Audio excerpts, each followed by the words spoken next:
In 1992, Hollywood lost its legendary Rifleman, but Chuck Connors left behind more than just a TV show. From his secret role in Cold War diplomacy to shocking affairs that nearly ruined his career, Connors lived a life as dramatic as any Western.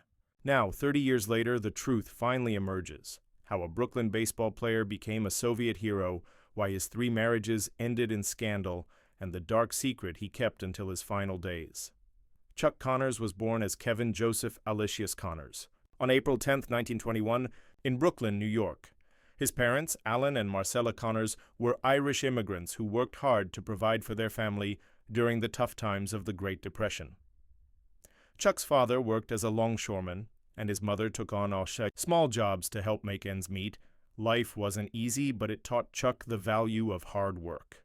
He grew up in a working-class neighborhood, spending a lot of time playing sports at the Bay Ridge Boys Club. He loved baseball and dreamed of one day playing for the Brooklyn Dodgers. At 14, Chuck's life took a big turn. His talent for sports caught the attention of scouts, and he was offered an athletic scholarship to Adelphi Academy, a private high school in Brooklyn. This was a big opportunity for him, and he made the most of it. At Adelphi, he excelled in multiple sports: baseball, basketball, football, and even track. On the baseball field, Chuck was a strong first baseman, and in 1939 he was named one of the top high school players in Brooklyn. After graduating high school, Chuck had more than 25 colleges offering him athletic scholarships. He chose Seton Hall University in New Jersey, where he played both basketball and baseball. On the basketball court, he was a backup center, using his height and defense to help the team win, but it was baseball where he really stood out. In one memorable game in 1942, Chuck hit 2 home runs and had 6 RBIs, catching the attention of professional scouts. During this time, Chuck finally got the nickname he is known for. While playing first base, he would yell, "Chuck it to me," and the name stuck. Chuck's college years were interrupted by World War II. In 1942, he joined the Army and trained at Fort Knox. Because of his height and athletic skills, he was chosen to be a tank warfare instructor.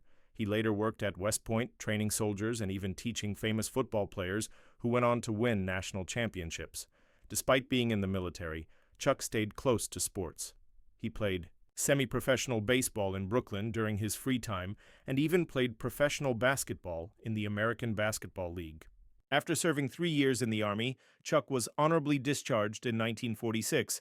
After leaving the Army, he joined the Boston Celtics during their very first season in 1946. Standing 6'5", he played as a forward and center. Connors played in 49 games that season, scoring an average of 4.5 points per game. His best game came on December 13, 1946, when he scored 15 points in a close win against the Providence Steamrollers. But his basketball career didn't last long. In February 1947, after just a few months with the Celtics, Connors left to chase another dream: baseball. On May 1, 1949, he got his big chance with the Brooklyn Dodgers, but it didn't start well. In his one and only game for the Dodgers, Connors hit into a double play, and the team lost. Instead of giving up, he worked hard in the minor leagues, playing for teams like the Montreal Royals. In 1951, he made it back to the majors with the Chicago Cubs. That season, he played 66 games and had some big moments. On July 18, 1951, he hit his first home run against the New York Giants. A month later, on August 26th, he hit another one, also against the Giants. By the end of the season, Connors had 48 hits and a batting average of .239. Not bad for someone who split his time between 2 sports. Chuck Connors' Hollywood story began in the most unexpected way. In 1952, he was playing baseball for the Los Angeles Angels, a minor league team. One sunny afternoon during a game against the Sacramento Solons, something unusual happened. Chuck hit a massive home run. It wasn't just any home run. It cleared the fence and caught the attention of someone in the crowd: Billy Gordon, a casting director from MGM. Billy couldn't ignore Chuck's tall, strong frame and rugged face. After the game, he walked right into the locker room and handed Chuck his card, telling him, "You should think about acting." But Chuck didn't take it seriously. He was focused on baseball and didn't see himself as an actor. Then, just a couple of weeks later, Chuck hurt himself during a game. It wasn't serious, but it gave him time to think. Out of curiosity, he decided to visit MGM and see what this acting thing was about. To his surprise, they offered him a screen test right away. He gave it a shot, and they liked what they saw.